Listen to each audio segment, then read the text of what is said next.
യഥാർത്ഥത്തിൽ അവരാണ് മുസ്ലിം വെറുപ്പിന്, സംഘപരിവാറിന് മുസ്ലിം വിരുദ്ധമായ, ഇപ്പൊ ഇന്നലെ ഉൾപ്പെടെ ഉണ്ടായ, ഇപ്പോൾ നടന്നുകൊണ്ടിരിക്കുന്ന ഹിജാബിന്റെ വിഷയത്തിൽ ഉൾപ്പെടെ ഹിജാബ് എന്ന് പറയുന്നത് എന്തോ ഒരു ഭീകര ആയുധമാണ് എന്നുള്ള നിലയിലേക്ക് ആളുകളുടെ മനസ്സിലേക്ക് ഒരു ചിത്രം കുത്തിവെക്കുന്നതിൽ ഒരു മുസ്ലിം വ്യക്തി അയാളുടെ സ്വന്തം പഠനവും അയാളുടെ താല്പര്യപ്രകാരവും ഒരു തൊപ്പിയിട്ടാൽ, ജുബ്ബയിട്ടാൽ, താടി വെച്ചാൽ, ഹിജാബ് ഇട്ടാൽ അത് എന്തോ ഒരു ഭീകരമായ ഒരു ആയുധമാണ്, അല്ലെങ്കിൽ ഒരു ഭീകര പ്രവർത്തനത്തിന് സഹായമാകുന്ന നിലയിൽ പ്രവർത്തിക്കുന്ന, അത് സ്വയം പൊട്ടിത്തെറിക്കുന്ന ഒന്നാണ് എന്നുള്ളൊരു ബോധ്യം കേരളീയ സമൂഹത്തിന്റെ മനസ്സിലേക്ക് വിഷമമിപ്പിക്കുന്ന രീതിയിൽ മോശമായ ഭാഷയിൽ ഉൽപാദനം നടത്തുന്ന, അതിന്റെ ഫലവുമൊക്കെ ഉണ്ടാക്കിയെടുക്കുന്ന ഒരാളും അവരുടെ സംഘടനയുമാണ് എസൻസ്.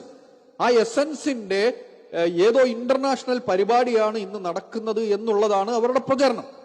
അപ്പൊ നിങ്ങൾ നോക്കൂ, ഇന്ന് അവിടെ ഏറ്റവും കൂടുതൽ പങ്കെടുത്തതിൽ ഒരു വിഭാഗം CPM-കാരാണ്. അതിന്റെ ഒന്നാമത്തെ ഉദാഹരണമാണ് ഇന്ന് അവിടെ തോക്കുമായി ചെന്ന വ്യക്തി. അവിടെ തോക്കുമായി ചെന്നപ്പോ ചാനലുകൾ ആദ്യം എന്താണ് അഴിച്ചത്? അവിടെ തീവ്രവാദികൾ വന്നിരിക്കുന്നു, അവിടെ ഭീകരവാദികൾ വന്നിരിക്കുന്നു എന്നുള്ളതാണ്. അവസാനം ആദ്യമൊന്നും ചാനലുകൾക്കെല്ലാം ഇതിന്റെ പേരറിയാം. പരമാവധി സംഘപരിവാർ പ്രൊഫൈലുകൾ മുസ്ലിം വിരുദ്ധത പ്രചരിപ്പിക്കട്ടെ എന്നുള്ളൊരു അജണ്ട കേരളത്തിലെ മാധ്യമങ്ങൾക്കുൾപ്പെടെ ഉണ്ട് എന്നുള്ളത് ഒരിക്കൽ കൂടി വ്യക്തമാക്കുന്നതാണ് ഇന്നത്തെ ഈ സംഭവം. അപ്പൊ നോക്കൂ, നിങ്ങൾ ആദ്യം ഈ പേര് പുറത്തു വരുന്നില്ല, ആദ്യം വാർത്ത മാത്രമാണ് വരുന്നത്. തോക്കുധാരിയായ ഒരാളെ അവിടെ നിന്ന് പിടിച്ചു എന്ന്.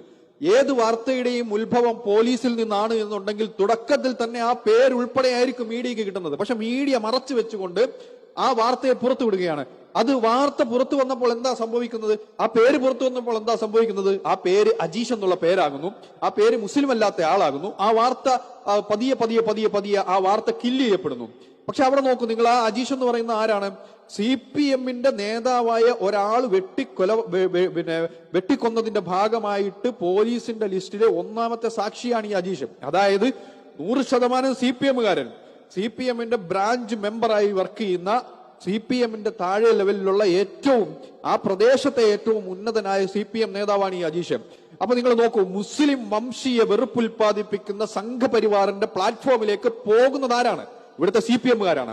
ഇവിടെ രവിചന്ദ്രൻ ഉൾപ്പെടെയുള്ള ആളുകൾ, അതിനപ്പുറത്തെ ആരിഫ് ഹുസൈനെ പോലെയുള്ള മുസ്ലിം വെറുപ്പ് മാത്രം പറയുന്ന, ഇസ്ലാമിന്റെ അടയാളങ്ങളെയും ഇസ്ലാമിന്റെ മഹാന്മാരെയും പ്രവാചകനെയും ഉൾപ്പെടെ നീചമായ ഭാഷയിൽ ആക്രമിക്കുന്ന, അവർക്ക് ചാനലുകൾ പോലും വിസിബിലിറ്റി കൊടുക്കുന്ന അത്തരം ആളുകൾക്കെതിരെ ഒരു നടപടിയും സ്വീകരിക്കാതെ സ്വമേധയാ പോലീസിന് കേസെടുക്കാൻ, മതവിദ്വേഷം ഉണ്ടാക്കുന്നതിന് സ്വമേധയാ കേസെടുക്കാനുള്ള